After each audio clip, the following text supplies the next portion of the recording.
Welcome back, guys. This is Lord Augustus here. So,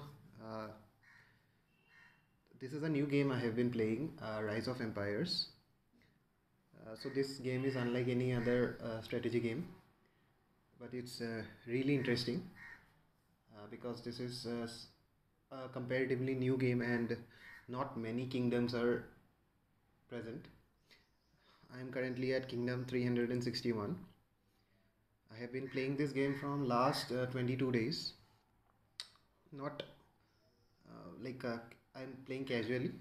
So let me give you a brief introduction about the game. First, I'll start with the castle levels. So basically, you have a total of 25 castle levels here right now. So as you can see, I am currently in castle level 18, and I'll be going to castle level 19 very soon. So the thing is that going to castle level 19 is not difficult if you plan properly, if you farm properly, and if you participate in the events properly with proper timings. It's really easy to get the resources till castle 18 and then move to 19, but after 19 the resource consumption increases exponentially. So it's again bit of planning is required. So let me give you a brief introduction to the resources. Here we have food. Food is basically needed for upgrades and troop upkeep and technology research. Secondly, there is ale. Ale is basically a secondary currency of the game. So you can purchase or you can exchange ale uh, to get gold. So this is very important for somebody who wants to upgrade quick, since gold is one of the resources in this game which is needed in huge quantities. Thirdly, there is lumber or wood. This is again a resource which is needed for upgrades of troop, buildings, technology, you name it, you need lumber. Then there is charcoal. So basically charcoal is like the powerhouse of the game. Every building runs on a supply of charcoal. So make sure that your charcoal supply is proper after castle say 13 or 14. Again, marble, same, it's a resource needed for upgrades of buildings, technology, and this is a rare resource. The gathering speed is very low for this resource, hence plan it wisely. And the most important resource is iron. Same, this resource is also required for every upgrade, troop, building, you name it, technology, you need it, and the gathering speed is even lower than your marble. So hoard it, gather it, and plan it properly. Then there is the biggest resource of the game, gold. So this is required in everything. You name any upgrade, you name anything in the game, it consumes gold. Even for production of crystals, or say some crystals are there, name is dragonite, so for the production of them also gold is needed. So hence this is a very important resource for the game. So now let me give you a quick glance of what it looks like. So basically you have a castle here. This castle is the main component of the game. You upgrade it and you will be getting all the buildings in the game. This game has a lot of buildings. It would be confusing in the start, but however if you get to castle level 6, 7 or 8, after that if you play for say 1 or 2 hours per day, everything is self-explanatory and you can get to know the game very properly. Now this game offers an interesting aspect of class. So what class is basically, it's something which gives you a extra benefit. So let me show you the classes. So when you start the game, you are basically a farmer. So what this farmer class does is it helps in gathering and production of the resources. Your gathering speed increases, your resource production speed increases. So this is very advantageous in the starting of the game. I would recommend you keep your farmer class till say castle 13, because till 13 you won't be fighting anything. Then there comes the radar class. So radar is something which helps in plundering, or when you are fighting other players, this is the class to be with. This radar class, the most advantageous benefit that it provides is you can plunder gold.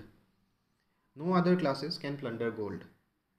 Radar class can plunder gold from other players. So it's important if you are somebody who loves fighting or raiding other people. But the disadvantage of this class is that your productivity goes down, your troop load goes down. But you can raid gold. Then there comes the trader class. Trader class is something which helps in production of gold. This class is very weak to the raider class. If somebody attacks you, you lose 100% of the resources and you lose gold more than any other class. Then this craftsman class, this is something which has not yet been available, or this class you will get on a later basis. This is a class which helps with building. So this class has not yet been introduced, but I suggest you go with the farmer class till castle 11. From 11 you can go, like from 11 to 13 you want to stay farmer, you want to be a raider or trader, that depends on you, but till 11 or 12 stay as a farmer. Switch according to your playstyle to raider class or trader class. If you are a trader, you will get enormous gold, and which will definitely help you in going to castle level 19 easily. Radar, yeah, if you want to plunder, if you play aggressively, go for radar. It's the best class in the game, followed by, I guess, it's trader and then farmer. So this is some of the brief introductions about the game. Similarly, in the starting of the game, you will be getting a dragon. This dragon does not do anything. Some quest will be showing up here, so you have to just click on explore. If the exploration fails, your stamina goes. If exploration is successful, you will get some resources and your stamina is saved. So the main advantage of the dragon is there are some talents here. I'll explain it on a later video. There are many talents which helps you increase food gathering speed, iron gathering speed, wood gathering speed, or production speed maybe. So many of the effects of the dragon are mentioned here. The most important is the storm. It helps you reduce the building time. Similarly, when there is something called power of belief. When you feed the dragon, this circle in the mid will fill up and it will glow. I'll just show you. Now I have fed the dragon to 100%. Now I'll just click it. This will glow. Now this has some benefits.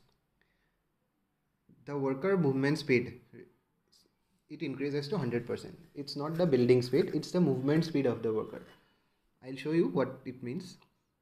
Then during the dragon's power is activated, your construction time, you get a free time. Say for me it's 760 seconds. With castle level it varies. So these are some of the advantages of the dragon here. Now in this game you have storages. Okay, so I have the storages over here, and these workers, now currently I don't have any workers working, so whenever workers will be working, they will be going to the storages, bringing the things over and building. So this movement speed is 100% whenever the dragon, your ability is on. So just let me check quickly. I'm going to actually castle 19, so I'll just feed some. Now you can see here in 12 seconds these workers, yeah, see, these workers are running. They will run to the storage, they will get the things from the storage, they are running, and they will just come and feed it here. So this speed increases.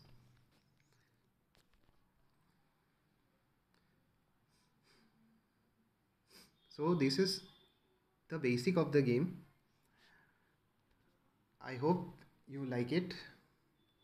I'll come back with another video very soon where I'll show you what is required to jump to castle level 19 and what time is needed to jump to castle level 19 and what are the requirements for, say, getting your military buildings to that position. So hope you like this video, guys. Please share, comment, and I'll be bringing more videos very soon about the game, about the gameplay, about what to do, how to get the resources, and all other tips and tricks. So thank you so much, guys. I hope you enjoy.